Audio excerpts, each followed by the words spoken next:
Zamona to'yxonasining shunday ro'parasi Qizg'aldoq mahallasidamiz, o'rtoqlar.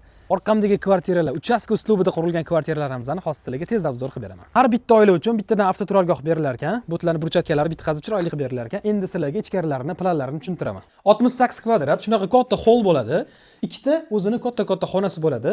Oshxona, undan tashqari umumiy sanuzel. Qaranglar, men 10 yilda bo'lganimda, baba past qo'shib berilayotgan bo'lsa, sanuzelni boshqa bu yoq tarafga ko'chirib turib, bu yoq tarafdan pastga zina ochgan bo'lardim. Podvollari ham proyektlar xuddi shunaqa. Podvollariga ham, tashqari tarafdagi tepalariga ham umumiy hisobda 10 ta oyna qo'yilgan. Bu deganim havo sirkulyatsiyasi zo'r bo'ladi. Orqa hovliga ham shuni hisobga olib joy tashalgan, o'zlari ham podvolda yashirganlar. Hech qanaqa muammo bo'lmayapti deyaptilar. Agar biznes uchun emas, yashash uchun oladigan bo'lsangiz, qarang, Iftixor maktabi, Iftixor bog'chasi shunday yonginasida joylashgan, katta ko'chaga ham yaqin, transport qatnovi vobshe bemalol, zamona to'yxonasining shunday ro'parasida joylashgan, maktab, bog'cha, restoranlar bor ko'chani boshida. 100% pishgan g'ishtdan qurilgan, suv, svet, gaz, kanalizatsiya sentralligi ulargan, hech qanaqa muammo bo'lmaydi. Har bir kvadrat metrini 1200 dan beryaptilar.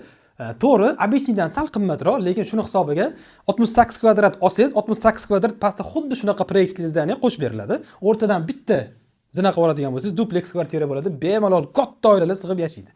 Aniq lokatsiyasi va rasmlari Telegram kanalimda bo'ladi.